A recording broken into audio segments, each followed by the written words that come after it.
Hip hop, a hippie to the hip hop and movie news. What's up, everybody? I'm Paul Stanko. Welcome back to Hip Hop and Movie News. Today, we're talking about Killer Mike going to the White House. That's right, Killer Mike, the wonderful MC straight out of Atlanta, is going to the Correspondents Dinner. This past weekend, Killer Mike appeared at the White House Correspondents Dinner, which is an incredible event where basically a bunch of celebrities and musicians and talented people rub shoulders with politicians and talk about important issues, which Killer Mike has been doing on outlets like CNN, Fox News, and the Huffington Post, which is who he's attending the Correspondents Dinner with. Killer Mike was the only rapper in attendance, so that's a pretty special event. And if you've been following Killer Mike in the news, you know he's one of the most outspoken and articulate sources of the conflict that exists between Black America and the police departments in the United States right now. So please definitely check out the coverage of him at Saturday's White House Correspondents Dinner, and be sure to check out all of his music. Obviously, Run the Jewels and then rap music back in 2013. Very proud of Killer Mike. Congratulations on making it all the way to the White House.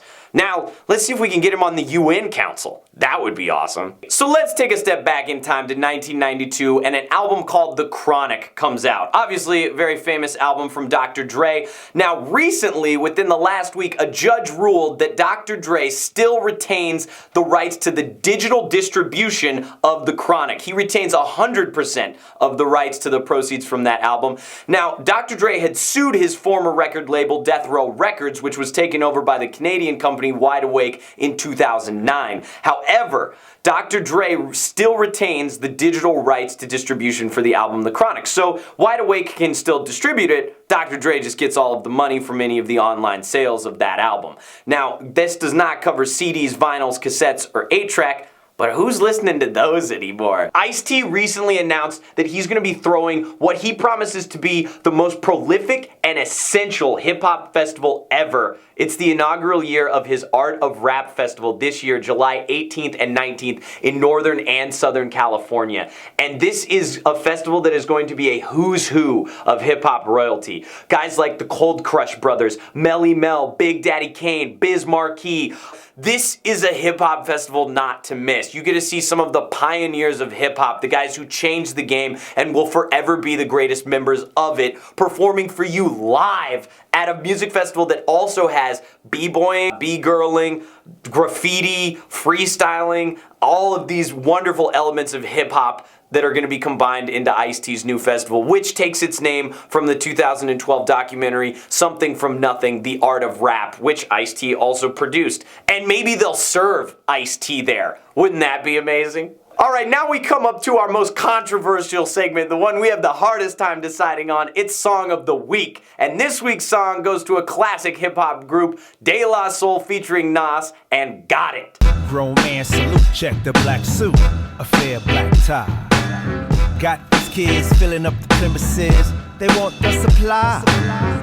It's all about sort of where De La Soul sees themselves in hip-hop music current and the influence they had on hip-hop music past, which are two things De La Soul has every right to talk about. It's also, like I said, a promotion for their upcoming album, which they're funding through Kickstarter, and you have until Tuesday, May 2nd, to help them fund that. You can get all sorts of cool rewards for it, but the greatest reward of all is more music from one of America's coolest hip-hop groups.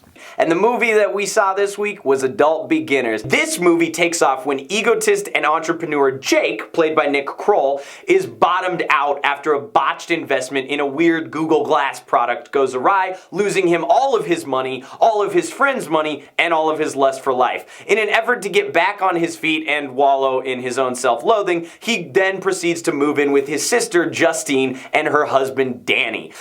This movie is well worth a watch because it's got a wonderful sense of humor about it and an incredible vulnerability in its characters. This also is a great look at millennial and 30-year-old life in the United States. I'm inclined to give this movie 2 tickets. It's really good. Adult Beginners, definitely worth seeing through to the finish. Thank you so much for joining us on this week's episode. And please rate, comment, subscribe, tell us what you're thinking, and be sure to send in your 15-second submissions of your favorite movie scene reenacted or your freestyle. This week's viewer submissions come from, and please forgive me if I screw up the way you pronounce your name, Fitlateg P3 and Dane So Lyrical. Enjoy, folks. I'm out. You got a fucking dart in your neck. You're crazy. I like you, man, but you're crazy. People killing infant seeds, trying to prevent family trees from growing. The world's so cold now its ugly colors are showing. From cop killings to flights going missing, moms storing meats in their freezer right next to dead children is sickening. To the point where sitting in prison isn't enough. It makes me sick that this is the world in which my daughter has to grow up. Enough.